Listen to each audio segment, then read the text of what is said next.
Welcome everybody, thanks for joining me. This is Community Living Options in Adelaide. Thanks for them for commissioning me. This is the frame that I'll be demonstrating the construction of and my original artwork.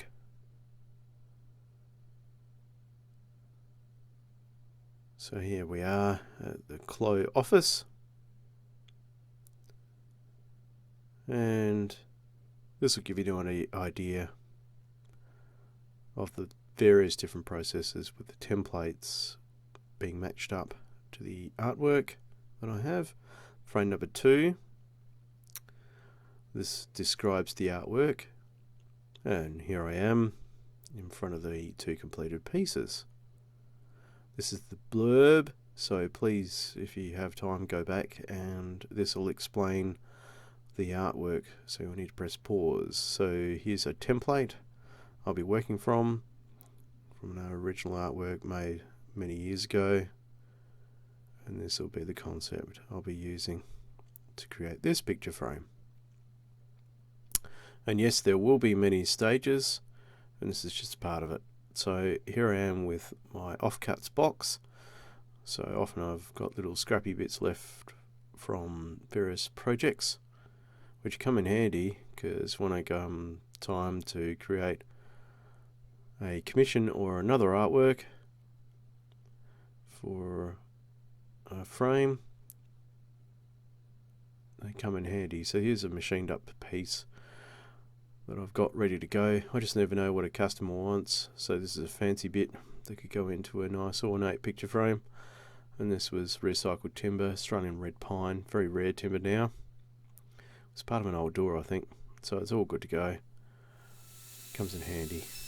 So here I am machining up what will be the strips, and then cut into slithers, and these are the ornate spaces that will go into both picture frames, so it will create a nice little match. Here's the gold trim getting a bullnose profile on it. And I sweep it through several times because sometimes the timber chatters a little bit here and there, and each time I put it through it just cleans it up.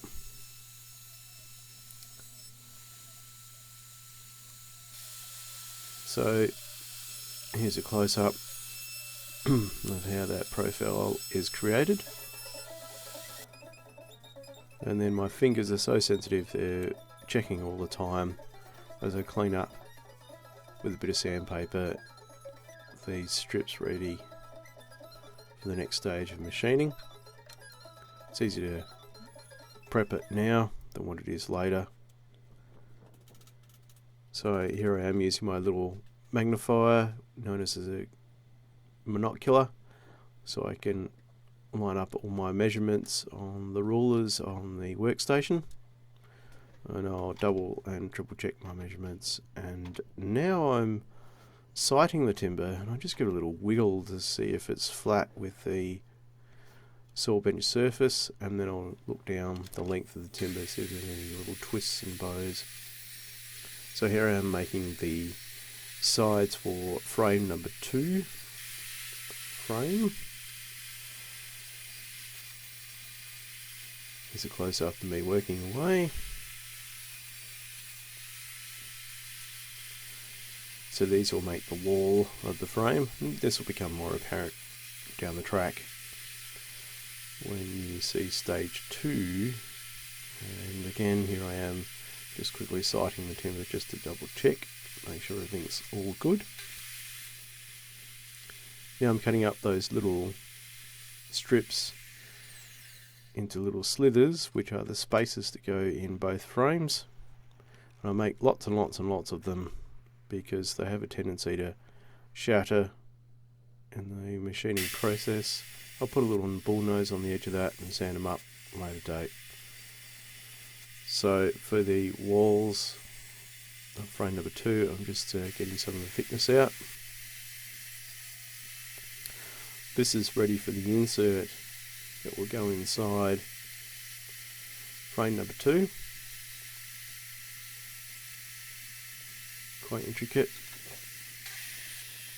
And I hold it in place to stop it from kicking back. So this is also for frame number 2. It's off another project that never came to fruition. So this comes in handy. So I can actually utilise what I've got, and I prefer to do it by hand because the radial sorrel means I can't see my measurements, markings. Again, more machining with the router. This part here is making of frame number 2. So I'm cutting a rebate in there so the picture frame's got somewhere to slide into.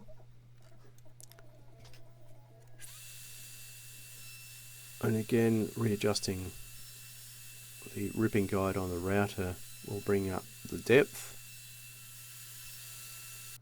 And now I'm putting more rebates at the back so I can have a secure position to put the L brackets to go into the mitre section of the frame. So I'm trying to get the L bracket out to make sure it just fits flush into the back of the inserts. Well, I should say rebates. So you can see all the different rebates, and also I do it all the way along. That gets rid of some of the weight off the timber. Stops it from being too heavy to hang on the wall later, because there's many more elements I need to add. So the more I can take the weight out in this early stage, stops the painting, well, the picture frame being far too heavy. So here is frame number 1, which will house the artwork. So I'm just machining up some of that profile a little bit, taking off some of the rounded edge to it, flattening it a little bit.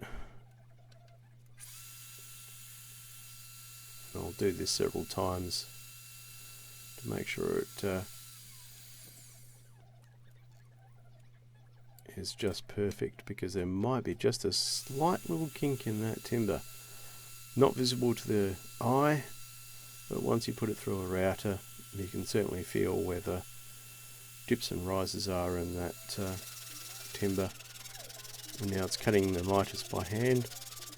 Easier for me to see with my pencil markings and get a much better accuracy.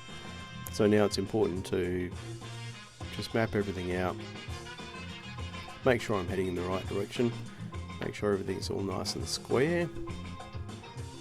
It's nice to see the artwork with the timber, and this is all Meranti I'm using. And now it's the very fiddly fine corner pieces that are going together.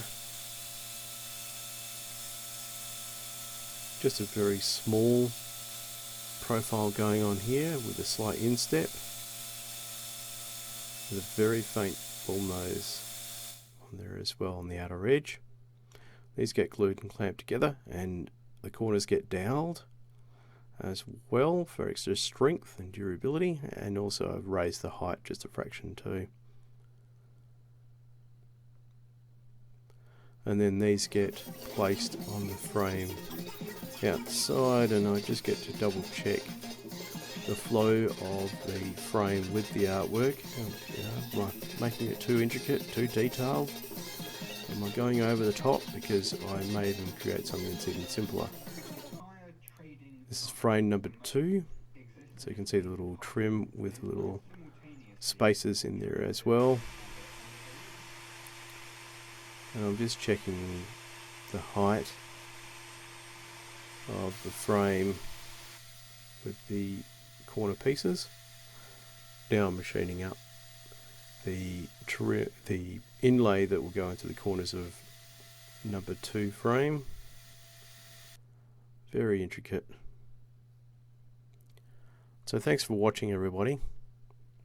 Please stay tuned for the next installment of the construction of the picture frame. And please do remember to focus on what we can do. You can find me on Facebook, details just back there. So, see you soon.